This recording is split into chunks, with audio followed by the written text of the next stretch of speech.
Picture this. You're scrolling through your phone at 11 p.m., responding to work emails, checking social media, answering texts from friends who just need 5 minutes. Your day started at 6 a.m. with notifications, and here you are, 15 hours later, still available to everyone and everything except yourself. Sound familiar? What if I told you that one of the most profound psychological insights of the 20th century suggests that your constant availability might be the very thing keeping you from the life you actually want to live? Today, we're diving deep into a revolutionary idea from Carl Jung that challenges everything our hyper-connected world tells us about being present and accessible. And by the end of this video, you'll understand why becoming strategically unavailable might be the key to unlocking your authentic self. Carl Gustav Jung wasn't just any psychologist. Born in Switzerland in 1875, he was the man who gave us concepts that have become part of our everyday language. Introversion and extroversion, the collective unconscious, archetypes, and perhaps most famously, the idea of individuation. Jung started as a protégé of Sigmund Freud, but their relationship fractured when Jung dared to challenge Freud's theories. This wasn't just an academic disagreement. It was Jung choosing to become unavailable to Freud's approval and expectations. And that choice led him to develop some of the most influential psychological theories we have today. What made Jung different was his understanding that the human psyche isn't just about suppressed desires or childhood trauma. He saw it as a dynamic system constantly seeking balance, wholeness, and authentic expression. Jung believed that most of our psychological suffering comes from living out of alignment with our true nature. And here's where it gets interesting. Jung understood that this alignment, this journey toward becoming who you really are, requires something that might seem counterintuitive in our relationship-obsessed culture. It requires you to become unavailable. Jung once observed something that cuts right to the heart of modern life. When you stop being available to everything and everyone, everything changes. Now, before you think this sounds selfish or antisocial, let's unpack what Jung really meant. This isn't about becoming a hermit or abandoning your responsibilities. This is about understanding a fundamental truth. When you're available to everything, you're truly available to nothing, especially yourself. Think about it. How can you hear your own inner voice when it's constantly drowned out by the demands, expectations, and noise of others? How can you discover what you actually want when you're always responding to what everyone else wants from you? Jung saw this pattern playing out in his patients over and over again. People who had lost themselves in the maze of social expectations, professional demands, and the constant pressure to be on for everyone around them. But here's the fascinating part. When these individuals learned to create boundaries, to become selectively unavailable, something remarkable happened. They didn't become isolated or lonely. Instead, they became more authentically themselves, and paradoxically, their relationships improved. Let's dive deeper into what Jung meant by becoming unavailable and why it creates such profound change. First, understand that availability in Jung's framework isn't just about time. It's about psychological availability. It's about where you place your attention, your energy, and your emotional investment. When you're psychologically available to everyone and everything, you scatter your inner resources so thin that nothing gets your full presence, including your own growth and development. Jung called this process individuation, the psychological journey toward becoming whole and authentic. But individuation requires what he termed holding the tension of opposites. You have to hold the tension between being connected to others and being true to yourself, between meeting external demands and honoring internal needs. Here's where it gets practical. When you stop being available to every request, every social obligation, every digital notification, You create what Jung would call psychological space. In this space, something incredible happens. You start to hear your own voice again. Have you ever noticed how your best ideas come when you're unavailable? In the shower, on a walk, right before sleep. That's not coincidence. That's your psyche finally having the space to speak to you. But Jung understood something even deeper. When you become unavailable to external pressures, you become available to what he called the self, the archetypal center of personality that represents your fullest potential. This isn't your ego, your social persona, or what others expect you to be. This is the authentic core of who you are. And here's the paradox that Jung discovered. The more unavailable you become to outside demands, the more genuinely available you become to the people and purposes that truly matter. Because now you're showing up as your authentic self, not as a depleted, scattered version trying to please everyone. Think about the people in your life who seem most magnetic, most present, most impactful. I'll bet they're not the ones who say yes to everything. They're the ones who have learned the power of strategic unavailability. Jung would have been fascinated by our digital age because it's created the perfect storm for what he might call availability addiction. We've confused being responsive with being valuable, being busy with being important, being constantly accessible with being loved. But here's what Jung understood about the human psyche. When you're always available to others, you become unavailable to crucial parts of yourself. Jung called these neglected parts the shadow. Not necessarily negative aspects, but unlived potentials that get pushed aside when we're too busy managing everyone else's needs. Your shadow might contain your creativity that never gets expressed because you're always in meetings. It might hold your need for solitude that never gets honored because you feel guilty saying no to social invitations.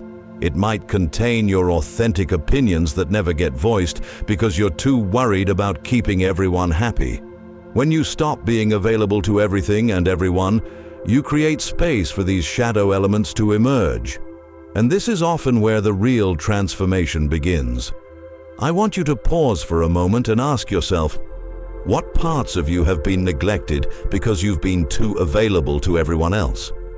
What dreams, interests, or aspects of your personality have been pushed aside because there's always someone else who needs something from you? This isn't about blame. Our culture actively rewards constant availability. We celebrate busy schedules and wear exhaustion like a badge of honor. But Jung would say this is a form of psychological inflation, where we identify so completely with our helpful, available persona that we lose touch with our deeper self. The cost of this constant availability isn't just personal, it affects the quality of everything we do. When you're spread too thin, you can't give your best to anything. Your work suffers, your relationships become superficial, and your own growth stagnates. So how do we apply Jung's insight in practical terms? How do we become strategically unavailable in a way that serves both our growth and our genuine responsibilities? First, understand that this is about conscious choice, not reactive withdrawal. Jung wasn't advocating for social isolation. He was advocating for intentional boundaries that create space for authentic living. Start with what Jung called active imagination, creating regular periods where you're unavailable to external input and available to your inner world. This might mean starting your day with 15 minutes of reflection before checking your phone. It might mean taking walks without podcasts or music, letting your own thoughts emerge.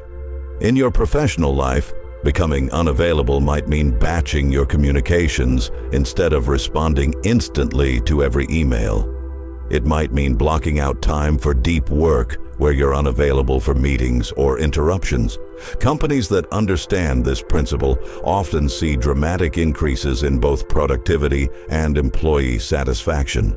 In relationships, strategic unavailability can actually deepen intimacy. When you're not always accessible, the time you do spend together becomes more precious and intentional. You show up more fully because you're not depleted from being on all the time. But here's where Jung's insight gets really interesting. When you become unavailable to certain things, you often discover what you're truly called to be available for. You might find that your scattered energy, when focused, allows you to make a much deeper impact on the causes or people that really matter to you. Let me give you a concrete example. Sarah, a marketing executive, used to respond to work messages at all hours, attend every optional meeting, and say yes to every social invitation. She felt productive and helpful, but also exhausted and disconnected from herself. When she started implementing Jung's principle, she created boundaries. No work emails after 7 p.m., one evening per week completely to herself, and a practice of asking, "Does this align with my authentic priorities?" before saying yes to requests. What happened?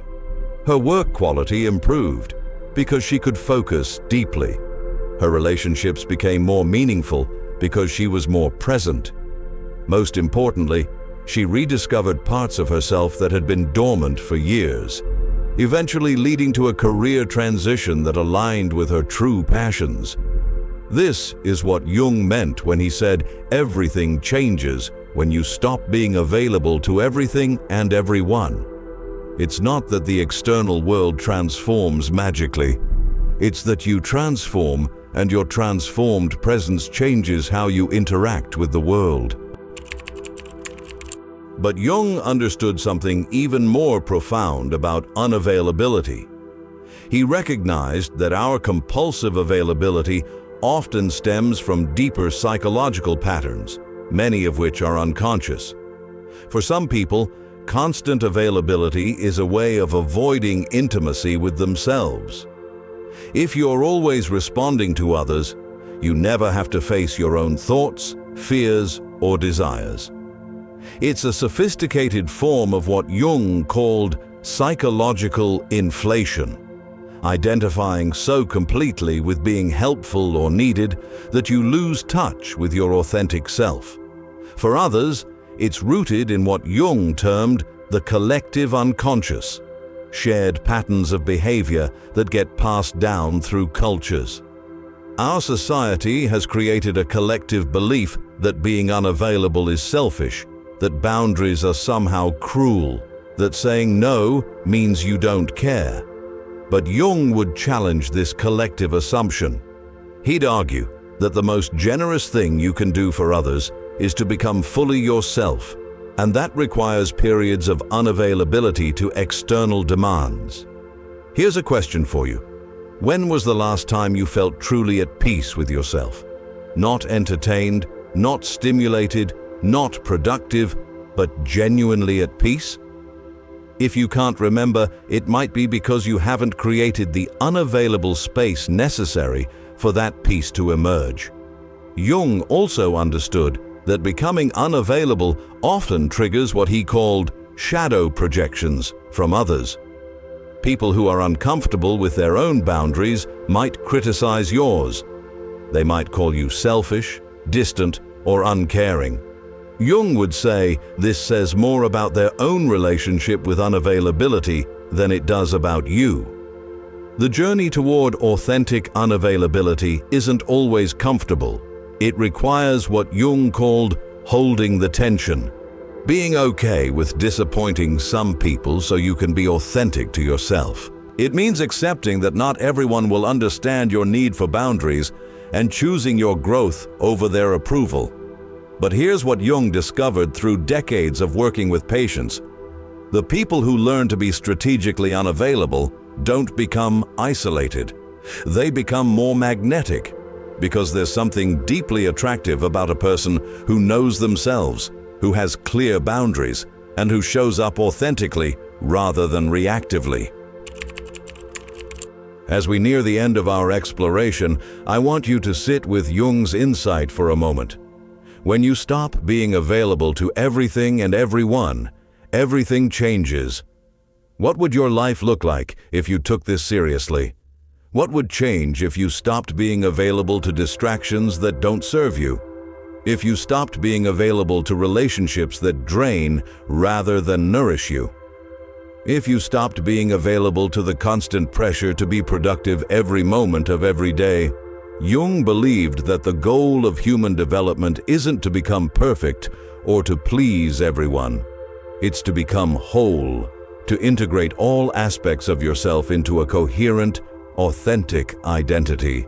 And that integration requires space, silence, and the courage to be unavailable to anything that pulls you away from your center. This doesn't mean becoming a hermit or abandoning your responsibilities. It means becoming conscious about where you invest your presence and energy. It means recognizing that your availability is one of your most precious resources and stewarding it wisely. The beautiful irony is that when you become unavailable to everything, you become truly available to what matters most. You show up more fully in your important relationships because you're not depleted by superficial ones. You do better work because you can focus deeply rather than constantly switching contexts. You become more creative because you've created space for your inner world to emerge. Most importantly, you become available to yourself, to your own wisdom, your own desires, your own authentic path through life. Carl Jung's insight about unavailability isn't just a psychological theory. It's a practical philosophy for living authentically in a world that constantly demands your attention. The question isn't whether you'll create boundaries and periods of unavailability. The question is whether you'll do it consciously, in service of your growth and authentic expression, or whether it will happen unconsciously through burnout, resentment, or disconnection from yourself. I challenge you to experiment with Jung's principle this week. Choose one area where you've been overly available and create a conscious boundary. Notice what emerges in that space. Pay attention to any resistance, both from within yourself and from others. This resistance often points toward where the growth needs to happen. If this exploration of Jung resonated with you, I'd love to hear about your own experiments with strategic unavailability in the comments below. What did you discover when you created space to be unavailable? How did it change your relationships, your work, or your relationship with yourself? And if you're hungry for more philosophical insights that can transform how you live, hit that subscribe button and let me know in the comments which philosopher or thinker you'd like me to explore next. There's a wealth of wisdom waiting to be discovered, and I'm here to help you unpack it in ways that actually matter for your daily life. Remember, in a world that profits from your constant availability, choosing to be strategically unavailable is a radical act of self-respect. Jung knew this over a century ago, and his insight is more relevant now than ever. Until next time, give yourself permission to be unavailable to what doesn't serve you, so you can be fully available to what does.